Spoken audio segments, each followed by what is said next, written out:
And in this video, I'm going to answer a common question about the mistakes business owners are making. Now, being commonly asked, Ben, if you had your time over again, what would you do differently? And that would be an awfully long video. There are always things that we can do better. What I thought I'd do instead was I'd share with you the 7 mistakes I see business owners making. And hopefully you're not making these mistakes, but if you are, this may help you prevent you from making these mistakes. So mistake number 1 is oiling the squeaky wheel. There's always something in your business that will be making some noise. Now, it's not literally making noise, but something that's dragging your attention away from things that are more important, like growing your business, working on a plan, or working with a customer. And quite often it can be, as an example, it could be a team member that's complaining or a customer that's complaining. It could be a supplier that's trying to get you to follow their agenda, where they're trying to sell you some product or a promotion. It's really important that you stay focused on what it is you want to achieve and don't spend time oiling the squeaky wheels. So that's mistake number 1. Mistake number 2 is that you rely too much on one customer for a majority of your income.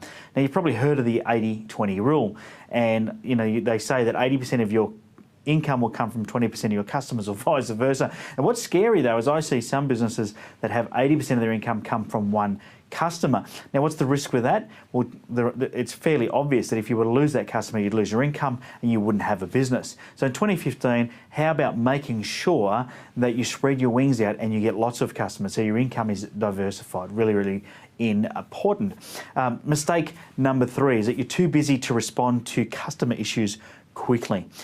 In this day and age, it is really important that if a customer has an issue, they get that issue solved quickly.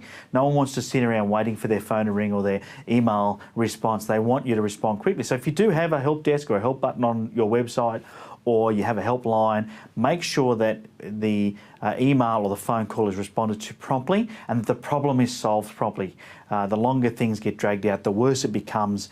And it's like if you've got a sore thumb. Once you've got a sore thumb, you only have to tap it on something and it hurts a lot. So same in business. If a customer has a problem, respond quickly and solve that problem quickly. Mistake number 4 is not having a plan. And when I talk about a plan, I'm talking about at least some sort of action plan as to what you're going to do in the business. So what are your next steps, or the key things that you're looking to achieve in the next 90 days or next 12 months? And it could be a marketing plan, it could be it could be a strategic plan, whatever it might be. You should be planning what it is you want to achieve in your business. And without a plan, you've probably heard the saying before: you fail to plan, you plan to fail. And so you don't want to be planning to fail. Mistake number 5, you hold on to bad clients for too long. I see this happen time and time again because you're worried you're not going to replace those clients. But I ask you this: the time and energy that's spent with clients that are difficult to work with, is that time well spent? The answer is no. The reality is you could spend that time going to find more of your ideal clients. And I know it's difficult. I've been there myself, where you've got to cut them loose and say, you know what, you're just not the ideal client for me anymore. Or you try and retrain them and say, hey, if you're going to deal with me, you need to comply to these new set of rules. And it could be, paying on time. It could be not complaining. It could be not negotiating. Whatever it is that bugs you about that person. But you know which clients I'm talking about, right? It's the ones that when they ring you, you press the red button, not the green button on your mobile phone. You know the ones I'm talking about. All right, mistake number 6. You haven't put your prices up for ages. Put them up, for goodness sakes. Now, if you're not comfortable with that, go back and find my previous video that I did last year on putting up your prices. You should be putting your prices up and reviewing them on a regular basis, and you should be comfortable doing that. Your customers should expect it, and you've got to do this to be in line with inflation anyway. And I see businesses that sometimes go 4, 5, 6, 7 years without putting their prices up, and then when they do, they only do a little tiny increase. So I'm talking about a 5 or 10% increase.